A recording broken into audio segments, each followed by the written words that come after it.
If you're driving through Texas right now, especially if you're anywhere near Route 287, pull over. I need you to listen to this. Check your clock. What time is it? If it's between 2 and 4 a.m. and you're on that stretch between Wichita Falls and Amarillo, turn around. I don't care where you're going or how important it is. Turn around. Drop a comment below. Have you ever driven Route 287 at night? Did you notice anything off? Maybe your GPS glitched. Maybe you saw cars that looked too old, too perfect. Maybe you're one of the lucky ones who drove through when it was normal. Or maybe you're one of the 17 people who messaged me saying they lost 3 hours on that road and can't remember why. My name is Trooper Marcus Webb, Texas Department of Public Safety, badge hash 4782. Retired. Forcibly retired, if we're being honest, after I filed a report about what happens on Route 287 between mile markers 147 and 157. That 10-mile stretch of highway that between 2 and 4 a.m. becomes something else entirely. The state says I suffered a psychological break, says the stress of the job finally got to me. But I know what I saw, I know what I experienced, and I have the proof. Dashcam footage they claim doesn't exist, radio recordings they say were corrupted, and 3 missing persons who were found 20 years after they disappeared. Without aging a single day, this is the real story, not the official report. This is what actually happens on the highway that Texas doesn't want you to know about. I'd been a Texas state trooper for 23 years when everything went to hell on March 15, 2021. 23 years of pulling over drunk drivers, investigating accidents, helping stranded motorists in the middle of nowhere. I knew every mile of Route 287 like the back of my hand. Every speed trap, every dangerous curve, every spot where deer like to cross. That highway was my office, my second home. That night started like any other.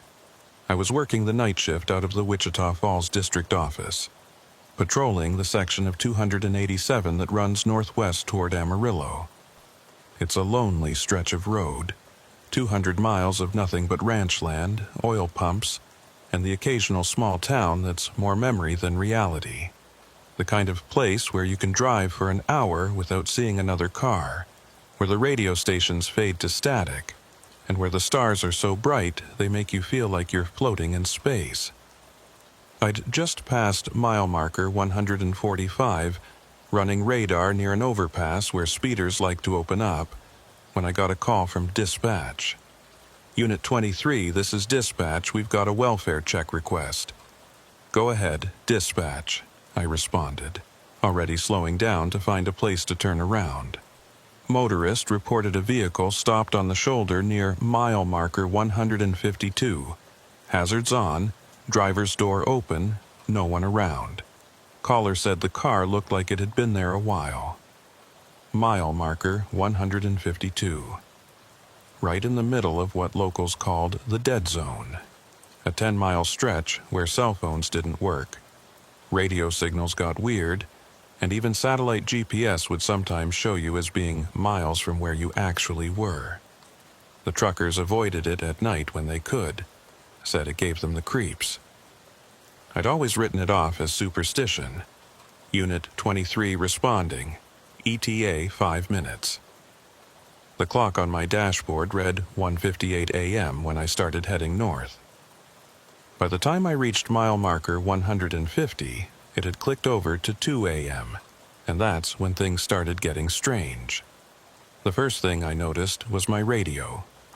The usual static and chatter from other units faded out, replaced by something else. Music. Old music, like from the 1960s, crackling through the speakers like it was coming from an AM station far away. But there were no AM stations that broadcast out here, especially not at this hour. President Johnson announced today that additional troops would be deployed to Vietnam. A news broadcaster's voice cut through the music before dissolving back to static. I reached for my radio. "Dispatch, this is Unit 23. Are you picking up any interference on this channel?" No response. Just that old music, getting clearer now. The Ronettes singing "Be My Baby." The sound quality was terrible, tinny and distant, but unmistakable.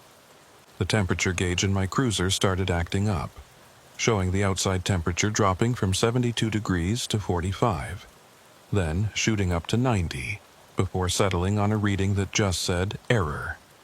My GPS screen flickered, the map disappearing and reappearing, showing my location jumping between the current date and October 15th, 1967. I should have turned around right then.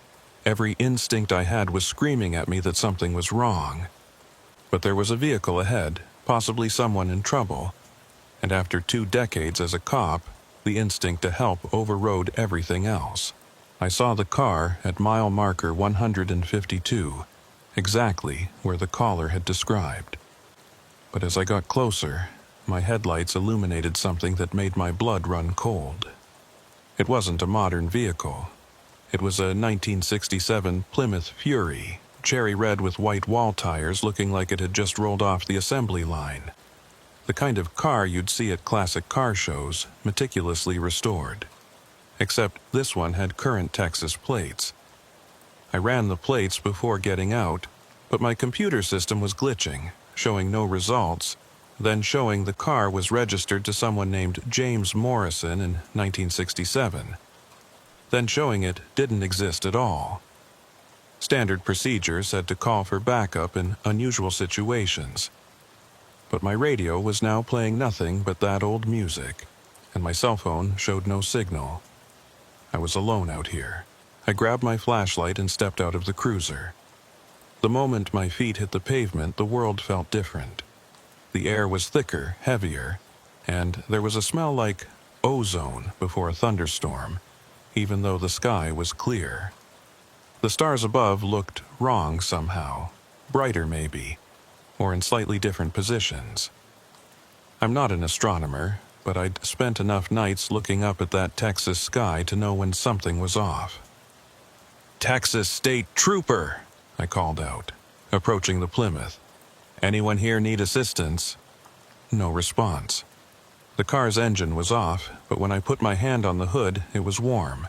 The keys were in the ignition, the driver's door hanging open just like the caller had described. But the interior was what really got me. The car wasn't just restored to look like 1967, everything in it was from 1967. A newspaper on the passenger seat dated October 15th, 1967. A pack of cigarettes that hadn't been manufactured in 50 years. A receipt from a gas station showing gas at 33 cents a gallon. I leaned in to get a better look at the newspaper, and that's when I heard it. Another engine approaching from the south. I straightened up, expecting to see another motorist or maybe backup that dispatch had sent without being able to tell me. But what came into view wasn't any modern vehicle. It was a 1959 Cadillac Eldorado, massive and gleaming, moving at exactly 55 miles per hour. As it passed, I saw the driver clearly in my flashlight beam. He was wearing a fedora and a suit that looked straight out of a period movie. But it was his face that made me freeze. It was completely expressionless, eyes fixed straight ahead, hands at perfect 10 and 2 on the wheel. He didn't react to my presence, didn't even seem to see me or my cruiser with its lights flashing. And then another car passed. A 1963 Chevrolet Impala. Then a 1971 Ford Mustang. Then more. All pristine. All driven by people in period-appropriate clothing. All moving at exactly 55 miles per hour. All with drivers who stared straight ahead with those blank expressions. I ran back to my cruiser and grabbed my dash cam, making sure it was recording. The timestamp showed 2:15 a.m., March 15th, 2021.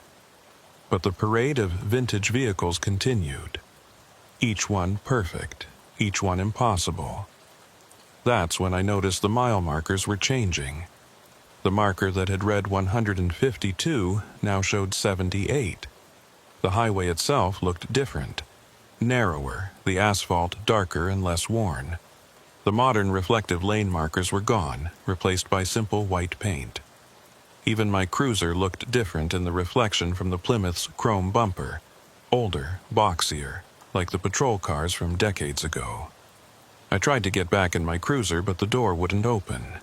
My key fob didn't work, and when I looked closer, there was no key fob receiver, just an old-style keyhole. My modern Crown Victoria had transformed into what looked like a 1967 Plymouth patrol car, complete with a different badge number on the side. The rational part of my brain was screaming that this was impossible, that I was having some kind of breakdown or hallucination. But everything felt real. The cold metal of the car door, the smell of leaded gasoline from the passing vehicles, the sound of older engines without modern emission controls. I looked at my uniform and nearly collapsed. It had changed too. My modern polyester uniform was now wool, heavier and cut differently. My badge was different. Still Texas State Trooper, but an older design. My service weapon was no longer a Glock, but a Smith & Wesson Model 19 revolver. And then I heard the radio in my transformed cruiser crackle to life. Not my modern digital radio, but an old analog system. Unit 14, this is dispatch. What's your 20? Unit 14. That had been my badge number when I first joined the force in 1998. But the voice coming through the radio wasn't any dispatcher I knew. It sounded older, more formal, with a slight accent that you didn't hear much anymore. Unit 14, please respond. We have a report of an abandoned vehicle near mile marker 78. Mile marker 78. The same number the sign now showed, even though I knew I was at marker 152. Or had been, or would be. Time seemed to have become negotiable. I reached for the radio handset, my hand shaking. Dispatch, this is Unit. I paused. Was I Unit 23 or Unit 14? Was it 2021 or 1967? Was I Marcus Webb, 23-year veteran, or was I someone else entirely? Before I could decide how to respond, headlights appeared in the distance. But these were different from the vintage cars that had been passing. These were modern, bright LED headlights. As the vehicle got closer, I could see it was a current model Texas State Trooper vehicle. It pulled up behind the Plymouth, and out stepped a trooper I didn't recognize. Young, maybe mid-20s, with a confused look on his face. "Sir?" he called out, his hand resting on his service weapon. "Sir, are you all right? Why are you dressed like that?" I looked down at myself, then at him. To him, I must have looked like someone in a costume, standing next to vintage cars on a modern highway. But when I looked around, I saw both realities simultaneously. The modern highway with its smooth asphalt and LED streetlights, and the older road with its narrow lanes and wooden telephone poles. Both existing in the same space, separated by what? Time? Dimension? Something else? "What's the date?" I asked him. He looked at me strangely. "It's March 15th, 2021. Sir, are you feeling all right? Do you need medical assistance?" March 15th, 2021. The same date I'd started my shift. But when I looked at my watch, which had transformed from digital to analog, it showed October 15th, 1967. "Listen to me very carefully," I said to the young trooper. "What time is it?" "It's 2:47 a.m., sir. You need to leave. Now. Get back in your car and drive away from here as fast as you can. Don't stop until you're past mile marker 160. "Sir, I can't just leave." "What's your name, trooper?" "Davidson. Jake Davidson." "Davidson, I'm Trooper Marcus Webb. Badge 4782. Look me up when you get back to the station." You'll find I'm a 23-year veteran, and then you'll wonder how I'm standing here looking like I'm from 1967. Get out of here now, before it's too late." He hesitated, but something in my voice must have convinced him. He backed toward his cruiser, keeping his eyes on me like I might be dangerous. As he opened his door, I saw his expression change. He was looking past me, at the road, and his face went pale. "What the hell?" he whispered. I turned to look. The parade of vintage cars had returned, but now they were mixed with modern vehicles. A 2020 Tesla drove past, followed by a 1955 Chevrolet Bel Air, followed by something I didn't recognize. A car that looked impossibly sleek and advanced, like something from a science fiction movie. All moving at exactly 55 miles per hour. All with drivers staring straight ahead. "Go!" I shouted at Davidson. He didn't need to be told twice. He jumped in his cruiser and peeled out, speeding north away from whatever this was. I watched his taillights disappear, hoping he'd make it past mile marker 160 before... Before what? Before he got trapped like I was? Because I was trapped. When I tried to walk back to my cruiser, whichever version of it was real, my legs felt like they were moving through molasses. The air itself seemed to resist me. And worse, I could feel myself changing, becoming less solid, less fixed in any one timeline. The young trooper's taillights disappeared into the distance, and I was alone again. Alone with the impossible parade of vehicles from every era. Alone with a highway that couldn't decide what decade it existed in. Alone with the growing realization that I might never leave this 10-mile stretch of road. I tried to use logic. Tried to approach this like any other investigation. First, establish the facts.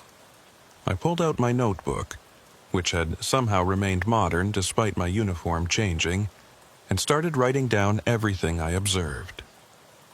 2:52 a.m., or was it 1967? The vehicles passing by followed a pattern. They appeared in chronological order. 1950s, 60s, 70s, up through modern day, then vehicles I didn't recognize that must have been from the future. Then back to the 1950s. The complete cycle took exactly 17 minutes. 3 a.m. The transformation wasn't just affecting vehicles. I watched a ranch fence along the highway morph from weathered wood to fresh-painted white to chain link to something that looked like pure energy, then back to wood. The landscape itself was cycling through time. 3:07 a.m. I discovered I could partially control which timeline I was in by concentrating. If I focused hard on 2021, my uniform would flicker back to modern polyester. My cruiser would sometimes appear as a Crown Vic again.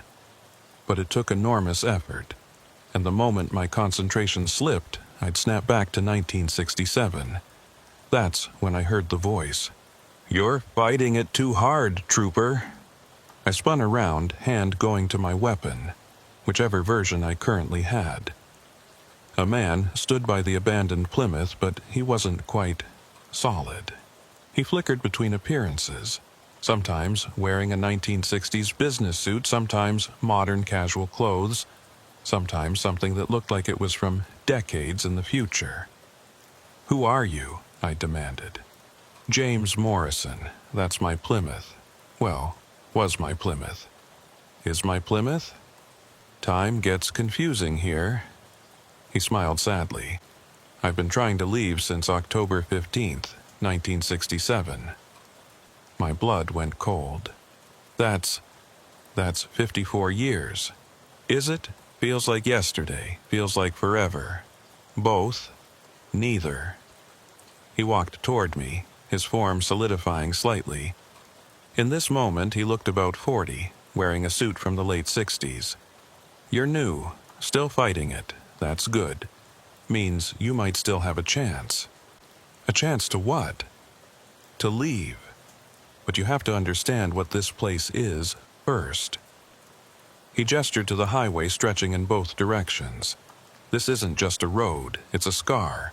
A place where something went wrong with time itself. That's impossible. James laughed, but there was no humor in it. Officer, you're standing on a highway that exists in all time simultaneously, talking to a man who's been missing for 5 decades, and your own uniform can't decide what era it belongs to. Maybe it's time to expand your definition of possible. He had a point. I put away my weapon, realizing how useless it would be against whatever was happening here. What caused this? I asked. October 15th, 1967. There was an accident. A big one. Military convoy carrying something classified, probably from that base up near Amarillo. Pantex, where they work on the nuclear weapons. Truck jackknifed right at mile marker 152. Whatever they were carrying, it didn't explode. It did something worse. It broke time. And you saw this? I was driving home from a business trip. Saw the whole thing. The truck split open and this light came out. Not regular light. Light that moved wrong, bent wrong. It washed over this whole stretch of highway and suddenly everything was happening at once. Past, present, future, all existing simultaneously. But the highway is still here. People drive on it every day. During the day, yes. And most nights, too. But between 2 and 4 a.m., when the barrier between times is thinnest, this section reverts to its true state, unstuck, unfixed, a temporal anomaly that the government would rather pretend doesn't exist. The government knows. James laughed again. Of course they know. Why do you think there's never any construction here? No improvements, no maintenance between markers 147 and 157. They've tried to fix it, tried to contain it. Nothing works. So they just manage it, keep it quiet, discredit anyone who talks about it. I thought about Trooper Davidson, who'd seen me and fled. Would anyone believe him? Would they believe me? You said I still have a chance to leave. How? The same way you got in. The boundaries, mile markers 147 and 157, they're like airlocks. During the transition times, 2 a.m. and 4 a.m., they're permeable. You can pass through them if you're quick, if you don't get distracted, if you don't let the highway claim you. But you've been here for decades. His face fell. I waited too long. Got fascinated by it all. Started exploring, trying to understand. Met others who were trapped. People from the 1950s, the 1970s, the 1990s. Even met some people from the future, though they're harder to understand. By the time I tried to leave, I'd been here too long. The highway had claimed me. I exist here now, in all times and no time. Others? How many others? 17 permanent residents last I counted, though permanent is relative when time doesn't work right. Some fade in and out, some only exist on certain loops. There's Betty Chen from 1952, still looking for her husband who was driving the car ahead of her when she got trapped. Tom Washington from 1984, a trucker who jackknifed trying to avoid something that hadn't happened yet. Sarah Kalinsky from 2003, a college kid who was texting and driving when she entered the anomaly. She's stuck in a loop, always reaching for a phone that exists in a different timeline. And they're all still here? Still alive? Alive? Dead? Neither. Both. Time doesn't mean what you think it means here. You age and don't age. You exist in multiple states. Young, old, not born yet, long dead, all simultaneously. I felt nauseous. The thought of being trapped here, experiencing all times at once, never able to leave. How do I get out? I asked urgently. What do I need to do? First, check your watch. Your real watch, not the one that changes. I looked at my wrist. My digital watch flickered between showing 3:24 a.m. March 15th, 2021, and an analog showing times from dozens of different dates. Focus on your real time, James instructed. Hold on to it. That's your anchor. Then drive. Don't walk, drive straight toward mile marker 157. Don't stop. Don't look at the other cars. Don't listen to the radio. Don't help anyone who seems to need help. Just drive. What about you? Can't you come with me?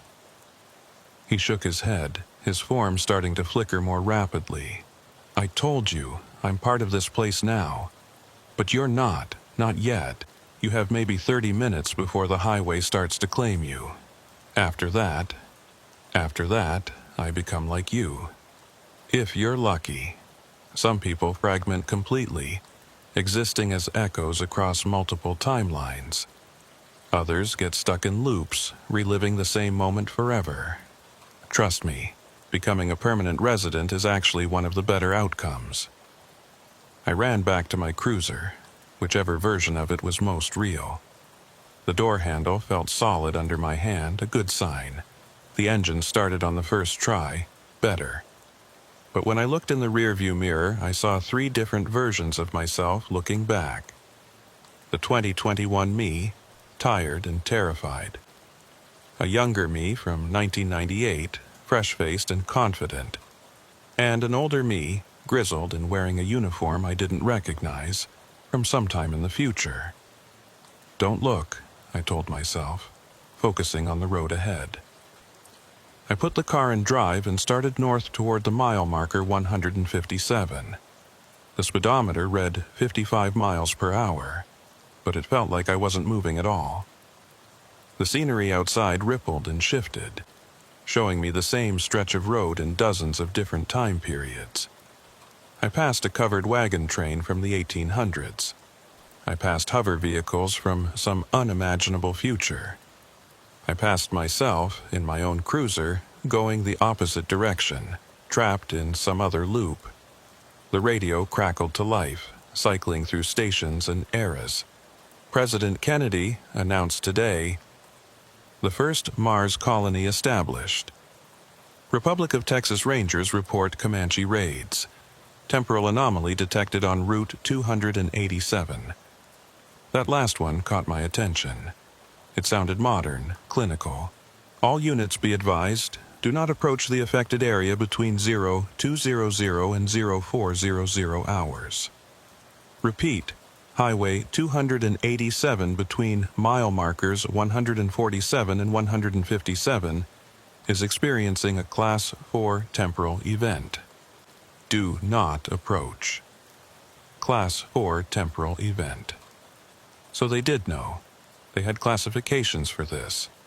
Mile marker 153 passed by my window, but it showed 3 different numbers simultaneously. 79, 153, and 241. Past, present, future. I pressed harder on the accelerator, but the speedometer stayed locked at 55. That's when I saw her. A woman standing in the middle of the road, waving frantically. She wore a 1950s dress, but her face was young, terrified. Betty Chen, I realized, still looking for her husband after 70 years. Please, she called out, her voice carrying impossibly well through my closed windows. Please help me. I can't find Harold. He was just ahead of me. James had warned me, don't stop. Don't help anyone. But every instinct I had as a cop, as a human being, screamed at me to help her. I gripped the steering wheel tighter and drove straight at her. She vanished just before impact, reappearing in my rearview mirror, still waving, still calling for help, still trapped in 1952 while existing in 2021. Mile marker 154. The car's engine started to stutter. The dashboard lights flickered between digital displays and analog gauges. My uniform began shifting more rapidly, and I could feel myself starting to fragment. Part of me was Marcus Webb, 2021 State Trooper. Part of me was a Texas Ranger from 1876. Part of me was something else. Someone else. from a time that hadn't happened yet. Hold on, I told myself, or myselves. Just 3 more miles. But 3 miles on a road where distance is as negotiable as time might as well be 3,000, or 3 inches, or both. Mile marker 155. The parade of vehicles was getting denser. Cars from every era, all moving at exactly 55 miles per hour, filled every lane, even lanes that didn't exist in my timeline. I had to weave between them, sometimes passing through them like they were ghosts, sometimes having to swerve to avoid collisions that would happen in different decades. That's when I saw it. My own death. It was a twisted pile of metal that used to be a Crown Victoria, wrapped around a concrete barrier that wouldn't be built until 2025. Inside, I could see myself, older, grayer, very clearly dead. But also, simultaneously, I saw myself climbing out of the wreck, confused, looking around at a highway that existed in too many times at once. "That's your future if you stay," James Morrison's voice came through my radio. "Or your past, or your present. It's already happened, is happening, will happen, unless you leave now." Mile marker 156. 1 more mile. But I could feel the highway pulling at me, trying to keep me. My hands started to phase through the steering wheel. The engine coughed, died, started again, running on fuels from different decades. Leaded gas, unleaded, something that smelled like ozone and hadn't been invented yet. I saw them then.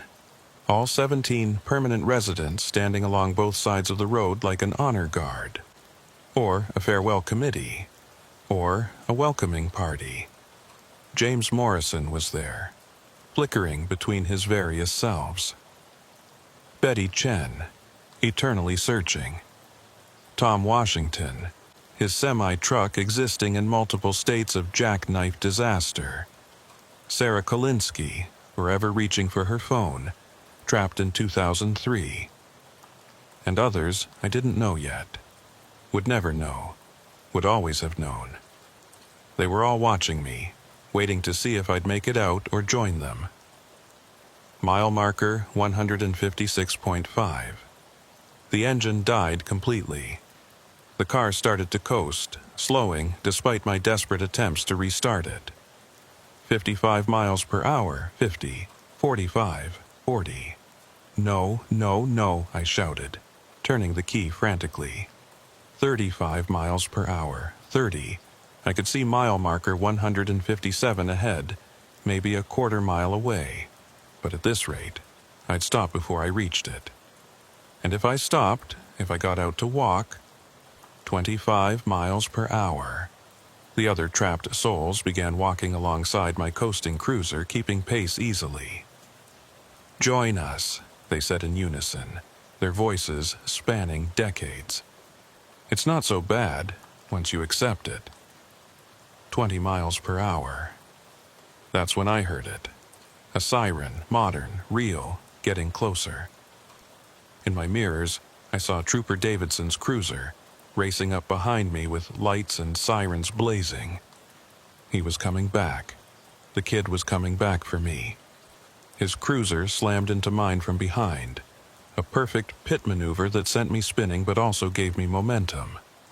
My car lurched forward, speedometer jumping back to 30, then 35, as I spun toward mile marker 157. The world exploded into chaos. All timelines converged at once. I was spinning through the Civil War, through the space age, through prehistory when this was all empty prairie, through futures where the highway was a maglev track, where it was underwater, where it was gone entirely. And then, suddenly, silence. I was sitting in my modern Crown Victoria, engine running smoothly at mile marker 158. The clock read 4:01 a.m., March 15th, 2021. My uniform was polyester. My badge was modern.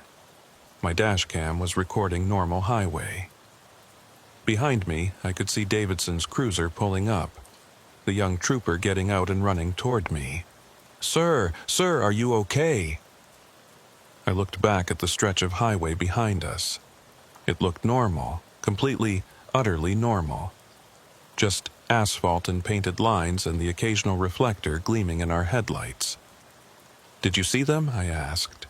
"The other cars? The people?" Davidson's face was pale. "I saw something.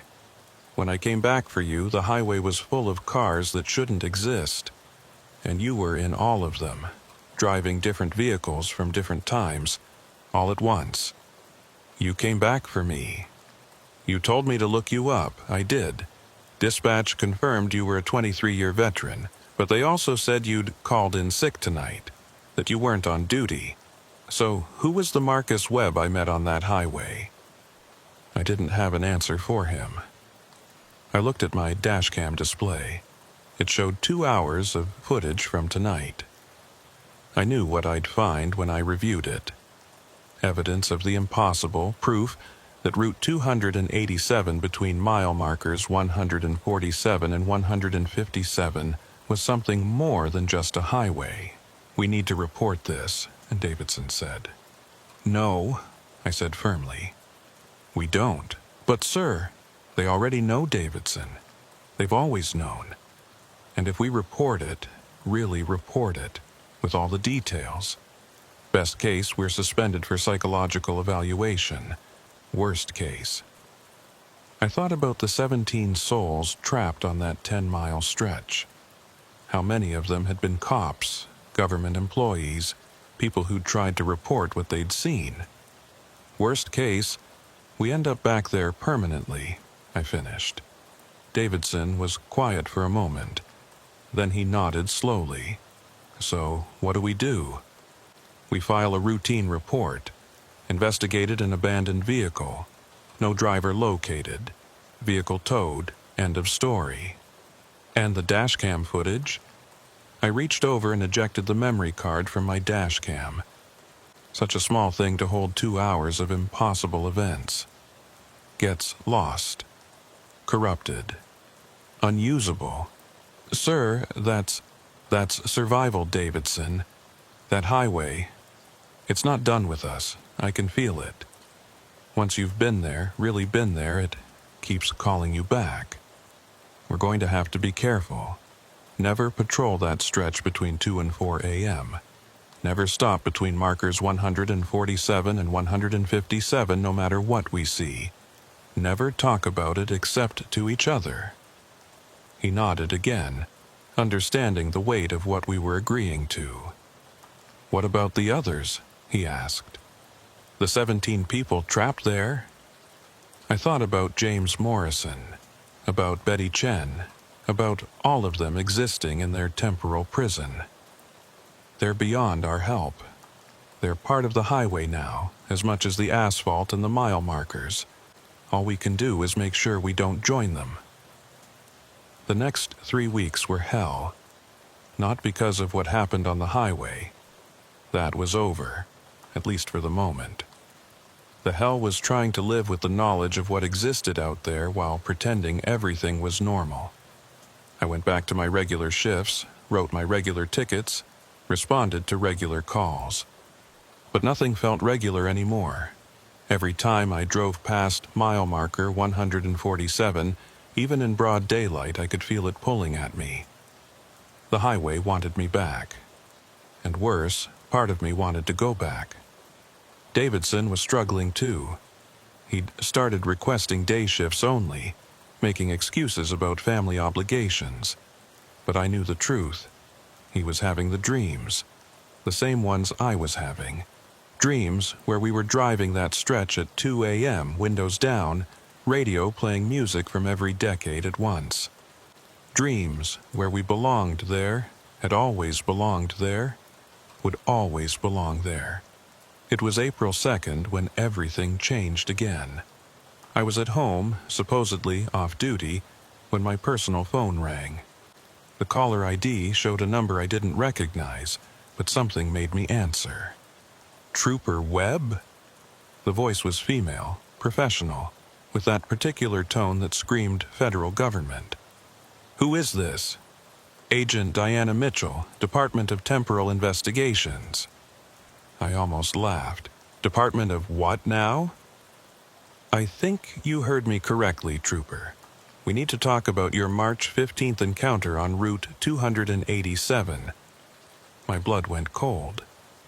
"I don't know what you're talking about." "Trooper Webb, we have your dashcam footage. We have Trooper Davidson's testimony. We have satellite imagery showing temporal distortions between mile markers 147 and 157. We know exactly what you experienced. What I'm offering you is a chance to understand it. And if I refuse, then you'll probably end up back there within 6 months. The pull gets stronger, Trooper. They always go back, unless they understand what they're dealing with."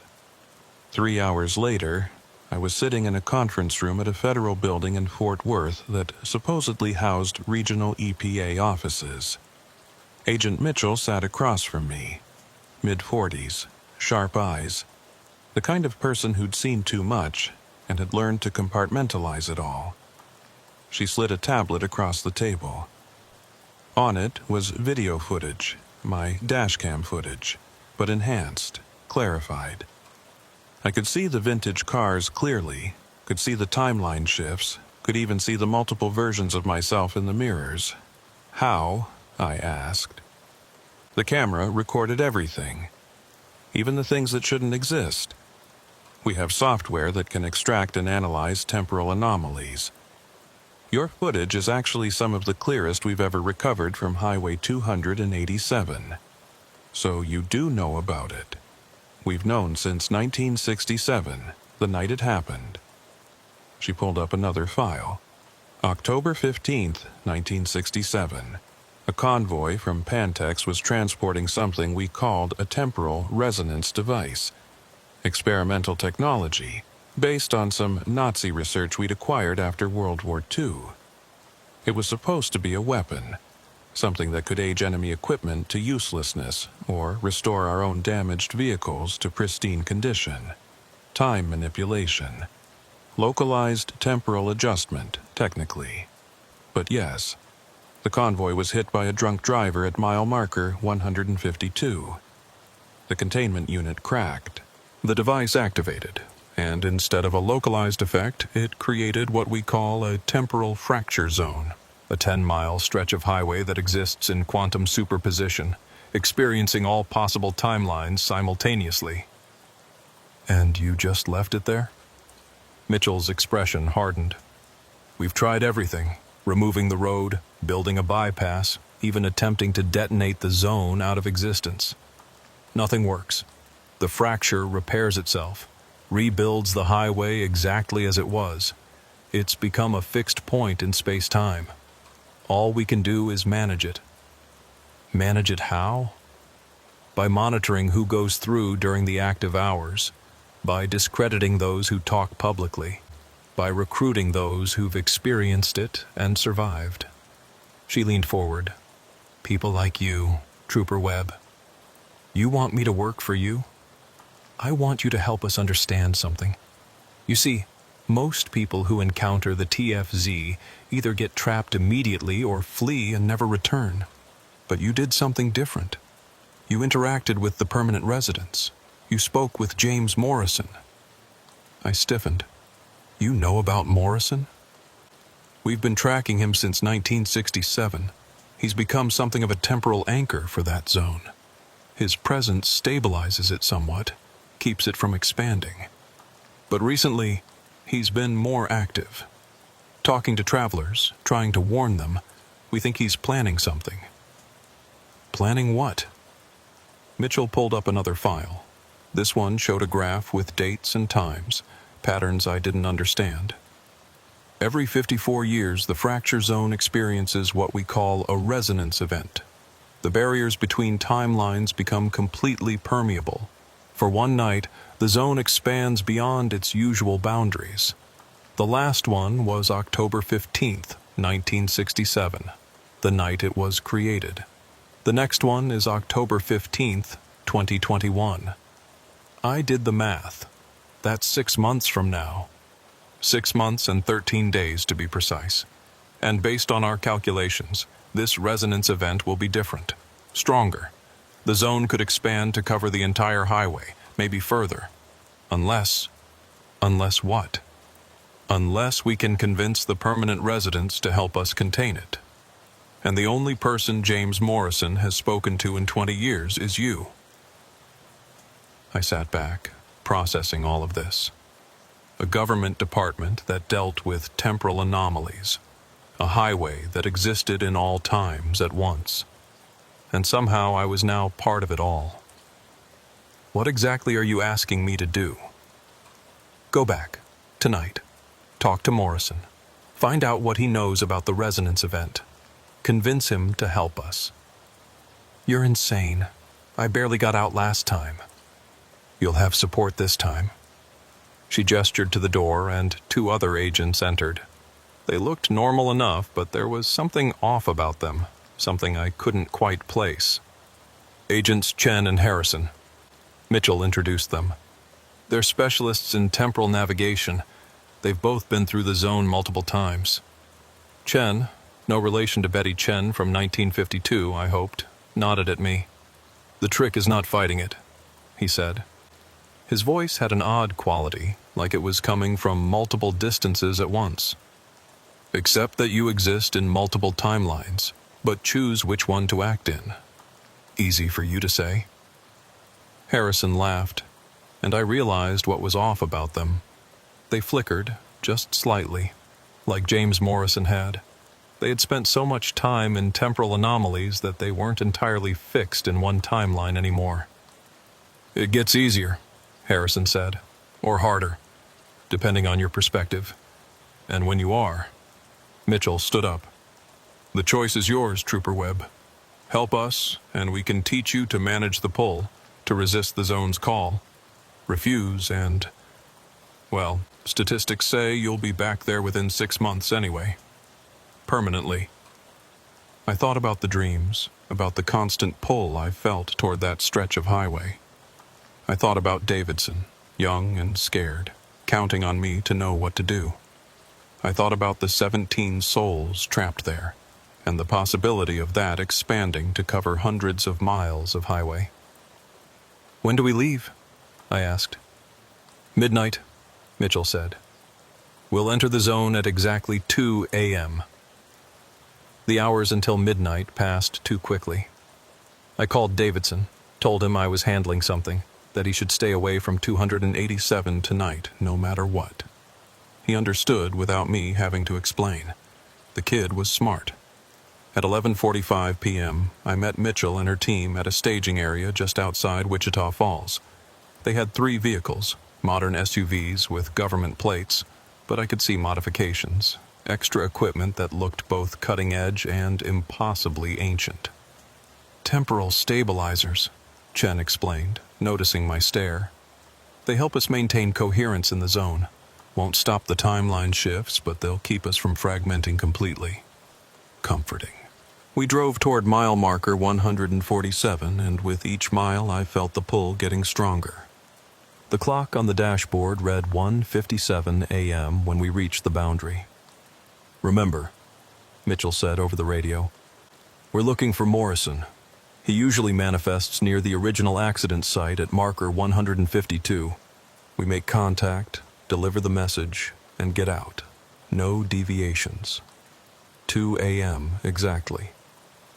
We crossed mile marker 147, and reality immediately began to fracture. But this time was different. The SUV's stabilizers created bubbles of relatively normal space-time around us. I could still see the timeline shifts outside the windows, the parade of vehicles from every era, the landscape morphing between decades. But inside the vehicle, we remained mostly stable. Contact, Harrison reported. Multiple permanent residents detected. Morrison is... there. Marker 152, east side of the highway. Through the windshield, I could see him. James Morrison stood beside his eternal Plymouth, but he wasn't alone.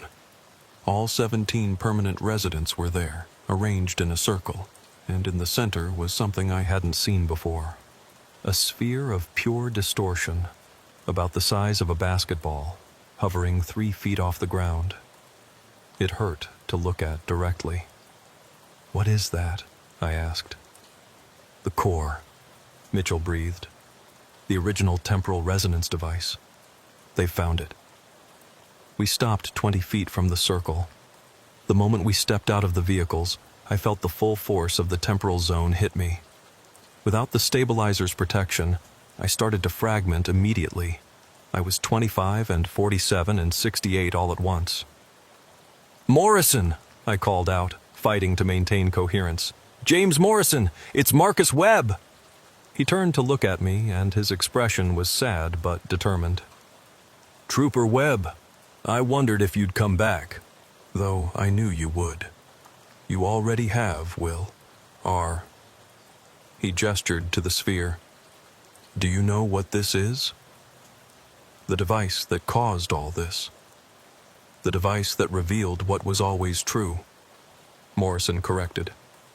"Time isn't linear, Trooper. It never was. We just pretended it was because it was easier. This device doesn't break time. It shows time as it really is, all moments existing simultaneously. The government wants to contain it," I said. "There's going to be a resonance event, October 15th. They're afraid it will spread." Morrison laughed, and the other residents laughed with him, their voices spanning centuries. "Contain it? They still don't understand. The resonance event isn't a danger.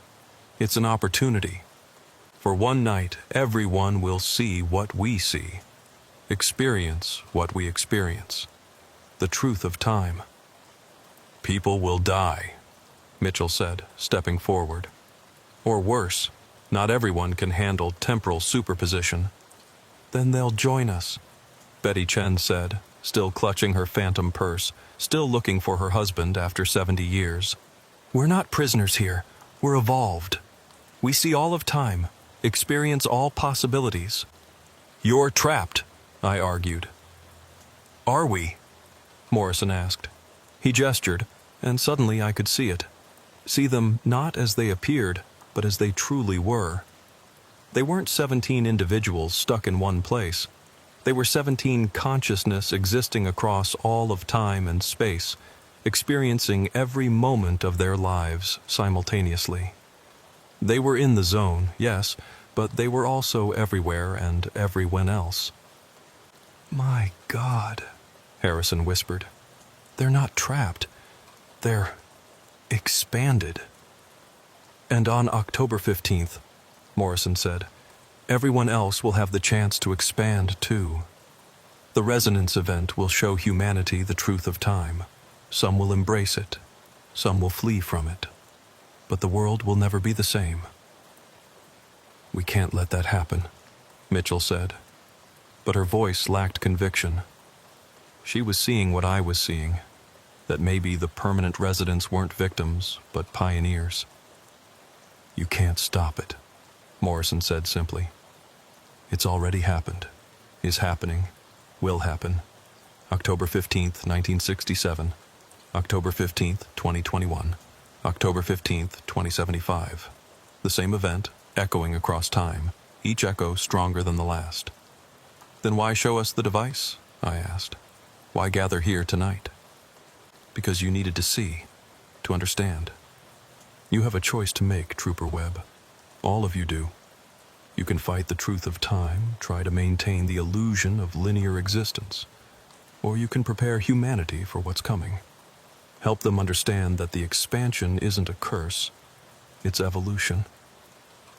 The sphere pulsed, and for a moment I saw everything. Every moment of my life laid out like a map. My birth, my death, and everything in between all happening at once. I saw myself as a child, terrified of the dark. I saw myself as an old man, dying alone in a hospital bed. I saw myself here, now, making a decision that had already been made, was being made, would be made. "Choose," Morrison said, "but know that your choice has already been made. You're just experiencing the moment of making it. I looked at Mitchell, at Chen and Harrison, at the 17 souls who had found something beyond normal existence. I thought about Davidson, about the pull of the highway, about a world where everyone could see all of time at once. And I made my choice. The same choice I'd always made, was making, would make. October 15th, 2021, 11:47 p.m. I stood at mile marker 146, just outside the temporal fracture zone, watching the convoy of government vehicles arrive. 6 months had passed since that night when Morrison showed us the device. 6 months of preparation, of impossible decisions, of trying to warn a world that didn't want to believe. Agent Mitchell stood beside me, her face grim. She'd aged years in those 6 months, the weight of knowing what was coming etched in every line. "Last chance to back out, Webb," she said. "Back out of what? It's already happened. Is happening. Will happen." I'd started talking like Morrison, like the permanent residents. Once you truly understand that time isn't linear, your language starts to reflect it. Davidson pulled up in his cruiser, despite my orders to stay away. The kid, though he wasn't really a kid anymore, the zone had aged him in ways that had nothing to do with time, got out and walked over to us. "I'm not letting you do this alone," he said simply. "Do what?" Mitchell asked. "We still don't have a plan. Morrison and the others won't help us contain it. The device can't be destroyed or moved. All we can do is watch." I looked at my watch. 11:52 p.m. In 8 minutes, the boundary between 287's normal existence and its temporal fracture would dissolve completely. For 2 hours, from midnight to 2 a.m. instead of the usual 2 to 4, the entire highway would experience what that 10-mile stretch experienced every night. And if Morrison was right, it wouldn't stop there. The effect would ripple outward, showing everyone in increasingly larger radius the truth of non-linear time. "Maybe we're not supposed to stop it," I said.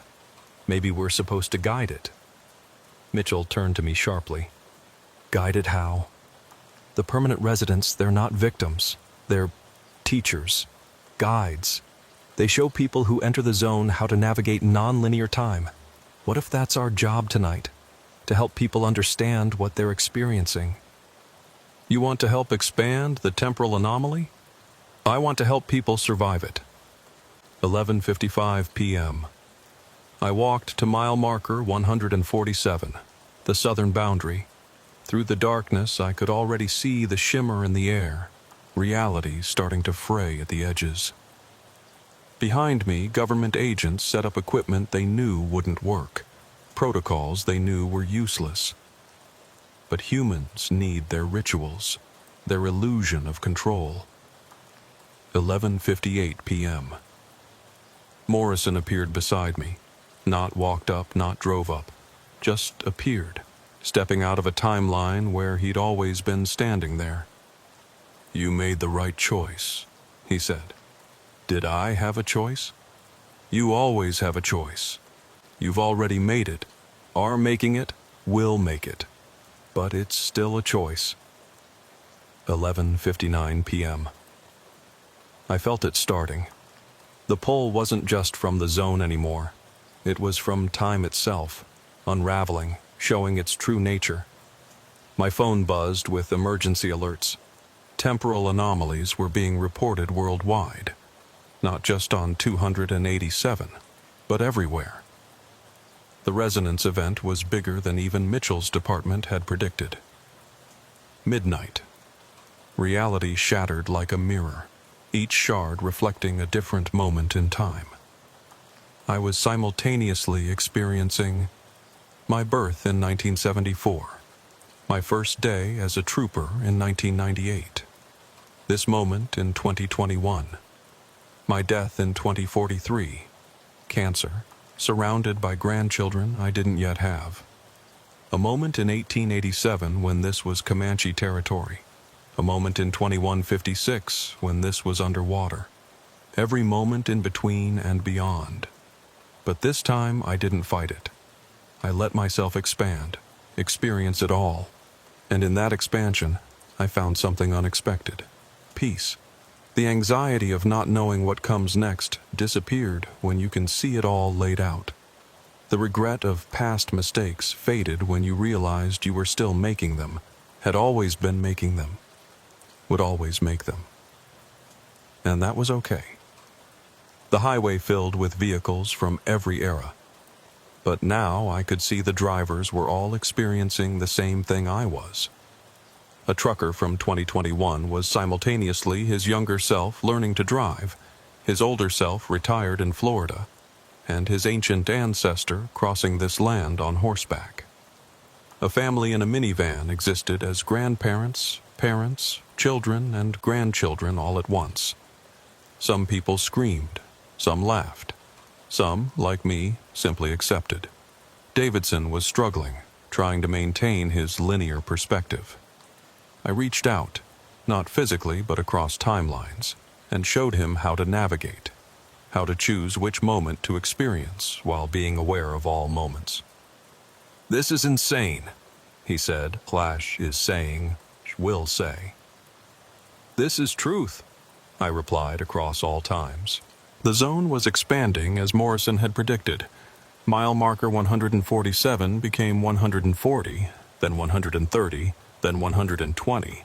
Reports came in over radios that existed in multiple decades. Dallas was experiencing temporal shifts.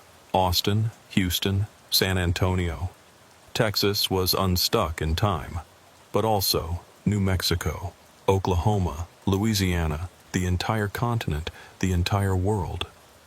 For 2 hours that lasted eternity and no time at all, humanity experienced non-linear time. 7 billion people suddenly seeing their entire existence, past, present, future, simultaneously. The young experienced being old. The old experienced being young. The living experienced death. The not yet born experienced life. It should have been chaos. Should have been the end of civilization. Instead, it was transformation. Because when you can see all of time, certain things become clear.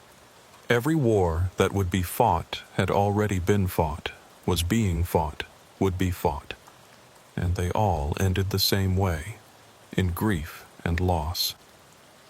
Every life that seemed cut short was also lived to fullness in other moments. Every goodbye was also a hello. Every ending was also a beginning. Some people couldn't handle it. They retreated into single moments, locking themselves into linear time through sheer will.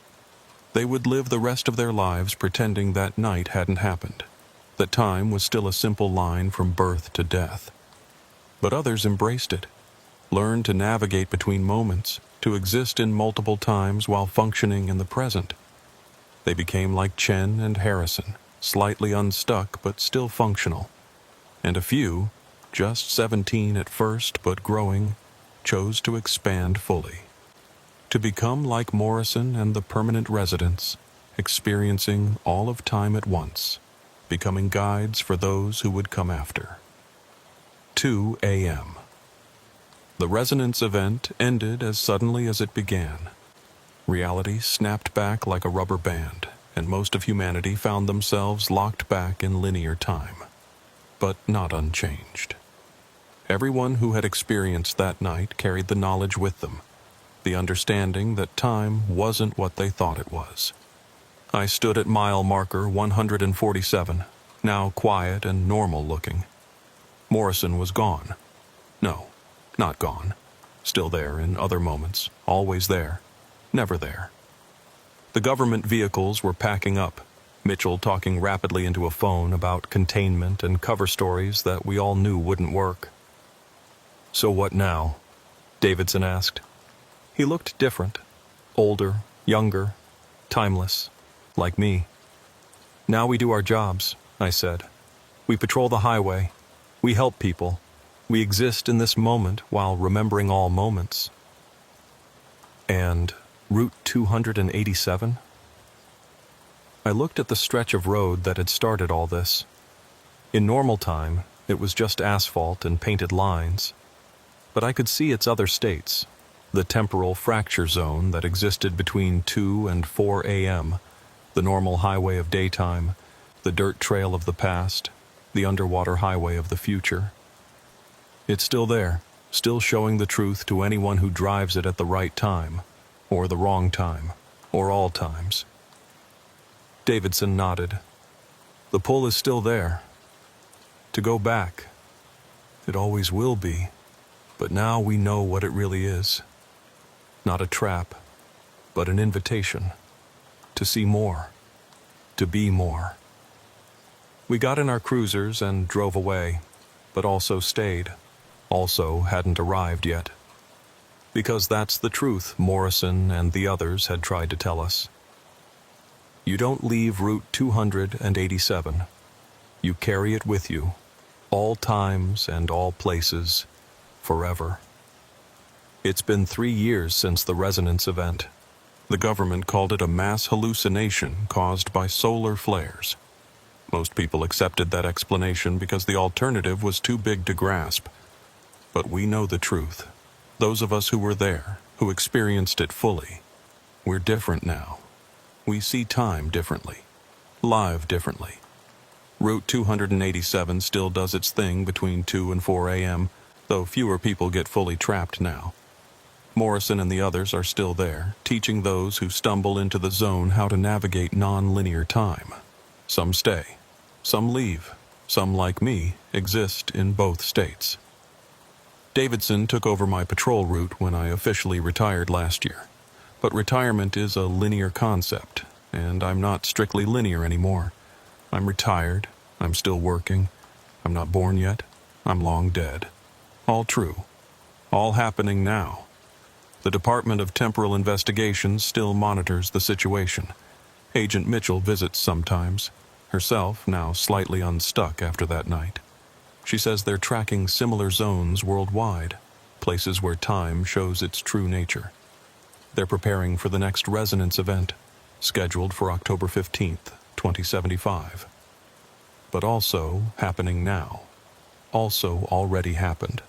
If you're watching this in 2024 or 1967 or 2156 or whenever you are, remember this. That stretch of Route 287 between mile markers 147 and 157 isn't broken. It's showing you what was always true. Time isn't a line. It's everything, everywhere, all at once. And if you find yourself driving through Texas between 2 and 4 a.m., and you see a highway that shouldn't exist, filled with cars from every era, don't be afraid. You're not losing your mind. You're finding the truth. Just remember to choose which moment you want to act in. Because in non-linear time, choice is the only thing that's real. My name is Marcus Webb. I was/am/will be a Texas State Trooper. I patrol Route 287, and I'm still here, always here, never here. Time isn't a line, but sometimes it's easier to pretend it is. Found in the evidence locker of the Texas Department of Public Safety, Wichita Falls District Office. Dated simultaneously 1967, 2021, 2024, and 2075. Route 287 between mile markers 147 and 157 remains an active highway. Drive carefully, especially between 2 and 4 a.m.